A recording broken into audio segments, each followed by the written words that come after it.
আমি চন্দ্রগঞ্জ মেডিকেল গেছিলাম। ওইখানে ওদের খরচ 50,000 চাইছে। তো সব মিলে 50, 60, 70-এর মতন পড়ে যায়। আমি যতদূর জানি ভাই কখনো নিজের কর্মের বাইরে কোথাও সাহায্য সহযোগিতা, সরকারি কোনো ত্রাণ, কোনো কিছুর জন্য সময় দিতেন না। তিনি এটা বিশ্বাস করতেন যে সময়টা আমি এখানে ব্যয় করব, সেই সময়টা আমি কাজ করব, কাজ করলে এর চাইতে আমি আরও ভালো কিছু উপার্জন করতে পারবো। আর আপনারা সবাই আমার জন্য দোয়া করবেন। আসসালামু আলাইকুম। মানুষ মানুষের জন্যে, জীবন জীবনের জন্য। আউযুবিল্লাহি মিনাশ শাইতানির রাজিম। বিসমিল্লাহির রহমানির রহিম।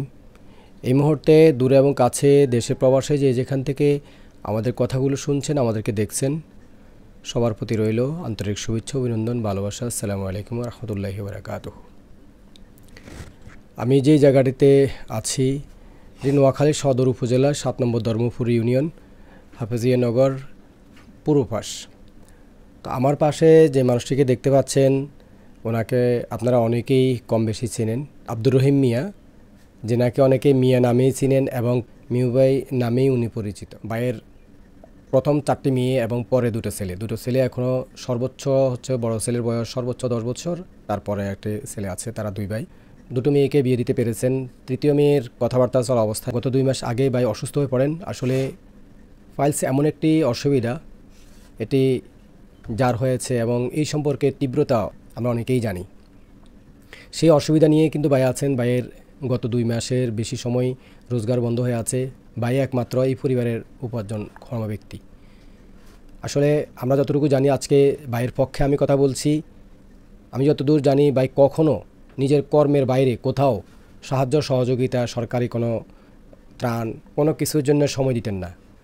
তিনি এটা বিশ্বাস করতেন যে সময়টা আমি এখানে ব্যয় করব, সেই সময়টা আমি কাজ করব, কাজ করলে এর চাইতে আমি আরও ভালো কিছু উপার্জন করতে পারবো।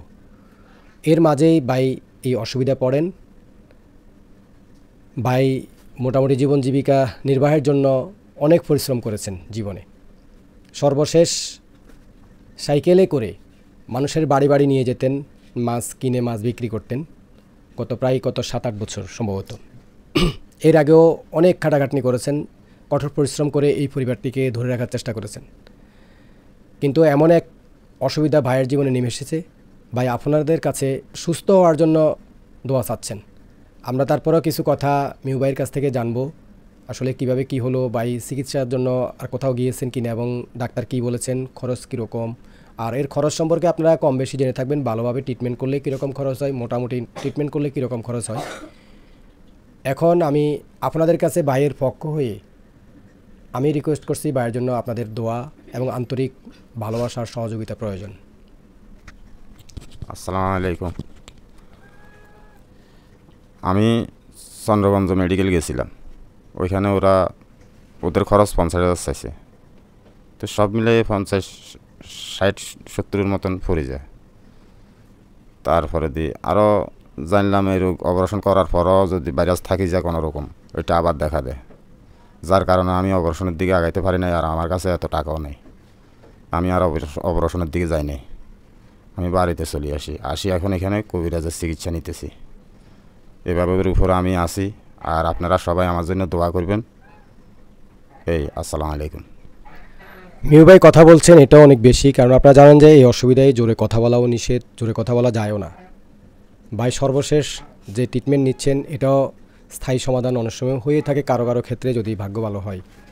কিন্তু প্রতিদিনকার যে খরচ, সেই খরচটাও মেটানো ভাইয়ের জন্য অনেক অসুবিধা হয়ে দাঁড়িয়েছে। যে মেডিসিনগুলো খাচ্ছে, মেডিসিনের পাশাপাশি এই মেডিসিনের সাথে ফল খেতে হয়। বর্তমানে ফলের কি দাম সেটাও আপনারা অনেকেই জানেন। কিন্তু ভাই সেই মেডিসিনের পাশাপাশি অন্যান্য যে খাবারগুলো খেতে হয় সেটা খেতে পারছেন না। পরিবার চালাতে গেলে কতটুকু অসুবিধা। গত 1.5 মাসের সময় ভারী বর্ষণে আরও চারিদিকে ডুবে আছে। এদিকেও আরেকটু অসুবিধা।